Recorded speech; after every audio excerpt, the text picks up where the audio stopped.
Today is February 1st. The tariffs have been implemented.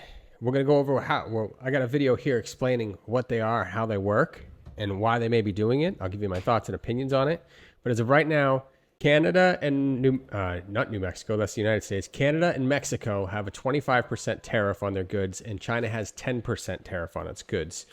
Let's watch a little bit more of this, and then we'll jump in and we'll watch the how explained video, and we'll get into it. Not a negotiating tool? No, it's not. No, it's a pure economic. We have big deficits with, as you know, with all three of them. And in one case, they're sending massive amounts of fentanyl, killing hundreds of thousands of people a year with the fentanyl. And in the other two cases, they're making it possible for this poison to get in, number one. And number two, we have big deficits, and it's something we're doing. And we'll possibly very substantially increase it or not. We'll see how it is. But it's a lot of money coming to the United States. As you know, we have about a $200 billion deficit with Canada, getting close to $200 billion. They've treated us very unfairly. And I say, why should we be subsidizing Canada? Check this out. Oh, I'll show you how I afford ads. I don't care how you afforded that car, guy. Jeez. Wonderful. Has anyone bought insurance through that ad? I have so many. Let me know below. Great place. Is there a concession you're looking for, sir? No, we're not looking for a concession, and we'll just see what happens. We'll see what happens. And with Mexico, it's the same thing. We have a $250 billion deficit, and we have a lot of people coming into the border, and now we've largely stopped that, but we've stopped that ourselves. And I think they've done a fantastic job. You've seen the numbers; they've dropped to almost zero. All right, so we talk about trade deficits between just Canada and Mexico. That's almost $500 billion deficit. This is cash coming out of our economy. So let's jump into how tariffs work. This is from the Times, from Time Magazine. I hope it's accurate. U.S. manufacturers make cars for $100, and they are selling briskly here at home. But the Chinese enter the market.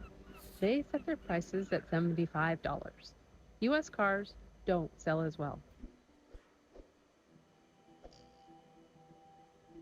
The government decides to help the U.S. car makers, and they slap an 100% tariff on Chinese car imports. The companies that do the importing pay the tariff to the government. They typically raise the price of their products to cover it. Now, cars from China cost $150. Consumers flock back to U.S.-made cars, and all is good again. China may even open plants to build cars in the U.S., adding U.S. jobs to avoid the tax. Pay attention to that. We'll come back to it. But China likely retaliates and slaps tariffs on U.S. goods, making them more expensive overseas and hurting U.S. exports in different industries. Increased demand for U.S. cars and a lack of competition from other manufacturers may motivate U.S. car makers to raise their prices too. The market becomes less efficient and innovative.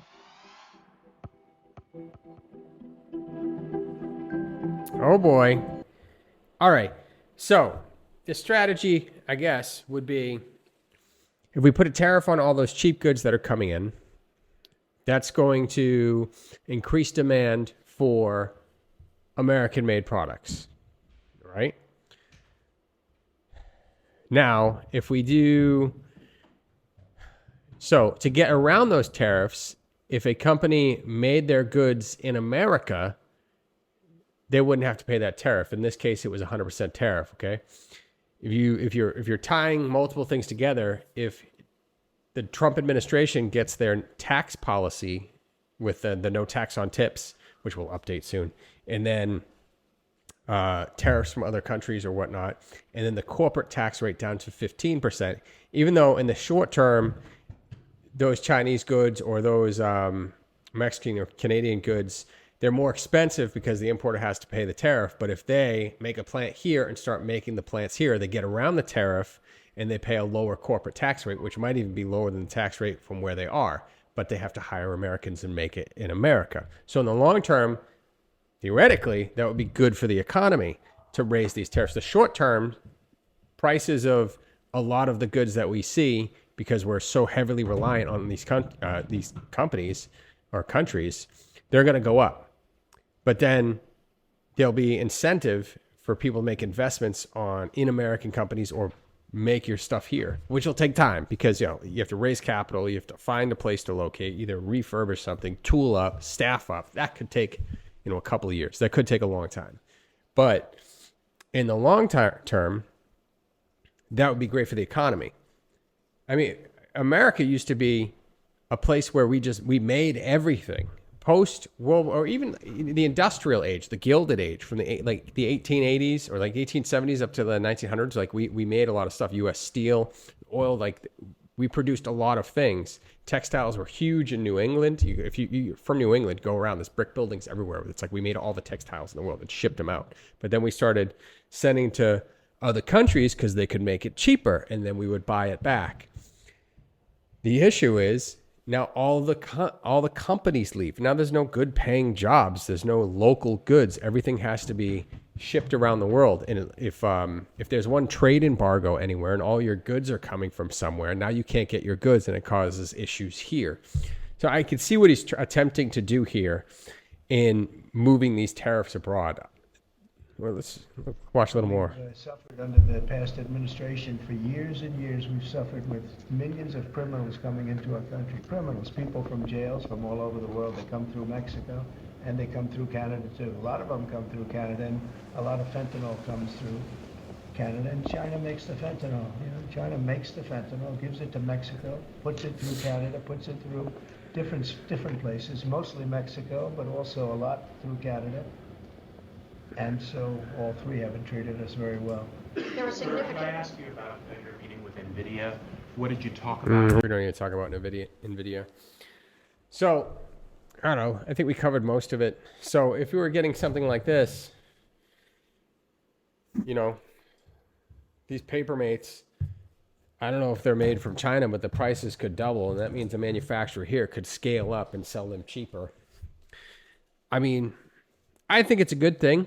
Before the Federal Reserve, the creature from Jekyll Island, which is, there's a story about how the Federal Reserve was created in 1914, I think it was, or 1913. I'll link to the book about it down below. Like, it's a pretty wild story. But yeah, the Federal Reserve, it's not a government entity. It's not federal. It has no reserves. It's not a government entity. They're just a company or a corporation that prints our money for us. We create a bond, sell them the bond in exchange for dollars that they can pump into the market. Before the Federal Reserve, we mainly, or income tax, we had tariffs. We had a smaller government, but once we had the Federal Reserve and we started expanding government, that went from Woodrow Wilson, and after Woodrow Wilson, there was World War I. Shortly after him came FDR, and the federal government, and then just the custom of relying on the government started to grow around 1914 when the progressives kind of took hold, and it just became just part of America, which is actually very un-American. We want small government here. So thanks for watching, guys. There's a new video on the screen. Like, share, subscribe. Comment below on what you think about these tariffs. Is it affecting you? Are you from... I don't know, if you're from China, you're probably not seeing this. From Mexico or Canada, let me know. Or if you're in another country that might be getting tariffs soon, let me know, and we'll talk about it.